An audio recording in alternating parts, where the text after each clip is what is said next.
Studio हरे राम चौराहा। अखिया लोरावेला बनल का भगवान हो, भगवान हो। अखिया लोरावेला बनल का भगवान हो, भगवान हो। जब से करतानी प्यार केहू होता ना हमार, नहीं रोकले रोकता असुआ के मोर धार। होता पीरा इतना लागे जाई जान हो, जाई जान हो। अखिया लोरावेला बनल का भगवान हो, भगवान हो।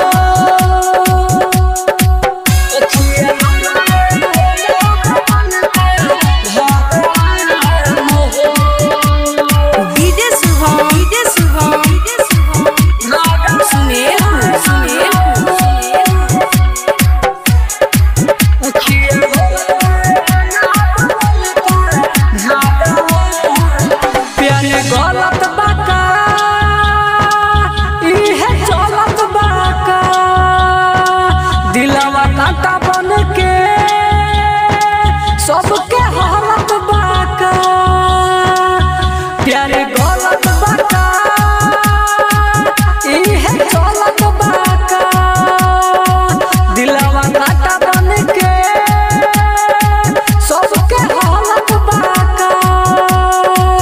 धोखा मिले बेरे बेरे सभे करे हेरे फेर, धीरे धीरे गम होते आज भइल बाढ़े। लागे जिंदगी कौन करी तोहके गान हो, तोहके गान हो। अखिया लोरावेला बनल का भगवान हो, भगवान हो।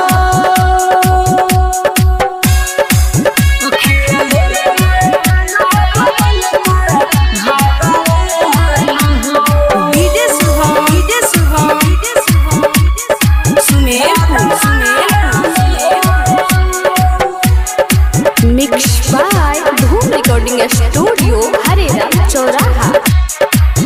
चढ़ गईली डोली सुनो लागता टोली, अजित प्रेमी जो है अब के करा से बोली। चढ़ गईली डोली सुनो लागता टोली, अजित प्रेमी जो है अब के करा से बोली। गोल्डन शुभम विकास आज तुर देलियास, चली गईली दूर काल्हू रहली हो पास। दिहली प्यार